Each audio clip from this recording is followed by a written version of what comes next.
बालूघारी ने रौंदा एक युवक को, घटना स्थल पर ही हुई युवक की मौत। पांडेश्वर सिनेमा मोड़ के पास शुक्रवार की देर रात बालूघारी की चपेट में आने से एक युवक की घटना स्थल पर मौत हो गई। मृत व्यक्ति का नाम प्रसेनजीत मुखोपाध्याय बताया जा रहा है, जिनकी उम्र 29 वर्ष थी। घटना के बाद गुस्साए स्थानीय लोगों ने सड़क जाम कर हंगामा किया। घटनास्थल पर पुलिस ने पहुंचकर मामला को शांत करवाया। कुछ स्थानीय लोगों का कहना है कि रोड पर बालू गाड़ियों का कोई नियंत्रण नहीं है, जिसके कारण आए दिन इस तरह की दुर्घटनाएं होती है। वहीं इस घटना को लेकर भाजपा नेता जितेंद्र तिवारी ने बताया कि परवेज नाम के एक व्यक्ति के ट्रक से एक युवक की जान चली गई। उन्होंने कहा कि जामुड़िया और पांडेश्वर में बालू माफियाओं का राज चल रहा है, लेकिन अब यह ज्यादा दिन बर्दाश्त नहीं किया जाएगा।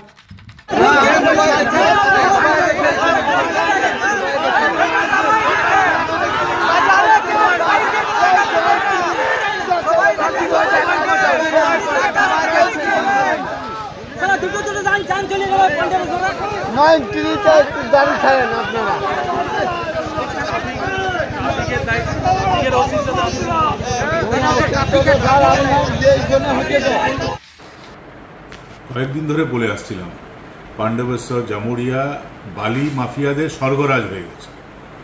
রোজ কিছু না কিছু ঘটনা ঘটছে। আজ বালি মাফিয়া পারভেজের ট্রাকে পাণ্ডবেশ্বরে সিনেমা হলের কাছে একজন তরতাজা যুবক তার প্রাণ হারালো। সবটাই করছে কে? পাণ্ডবেশ্বরের বিধায়ক সমর্থন ছাড়া এটা সম্ভব? ভিডিওতে দেখুন তার সাঙ্গপাঙ্গরা যারা হত্যা করলো। এটা তো হত্যা এক ধরনের। পাণ্ডবেশ্বর একটা ছেলের হত্যা করা হলো। যেহেতু মাসে মাসে মোটা অর্থ পায়, সে কারণে ওই বালি মাফিয়াকে বাঁচাতে হবে। বালি মাফিয়াকে বাঁচাবার জন্য নেমে পড়েছে। বালি মাফিয়াকে বাঁচাবে, প্যাচের যখন অ্যাক্সিডেন্টে লোক মারা যাবে প্যাচের মালিককে বাঁচাবে।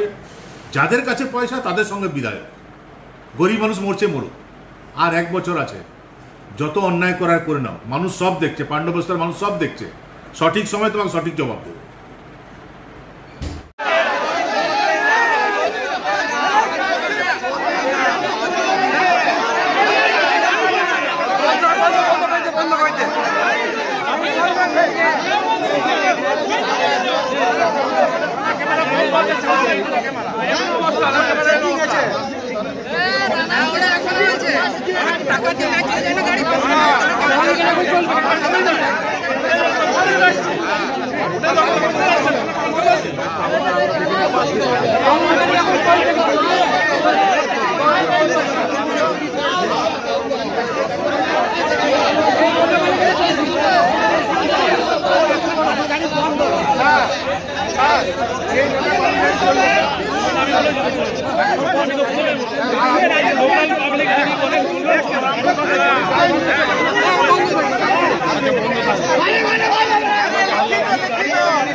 हाँ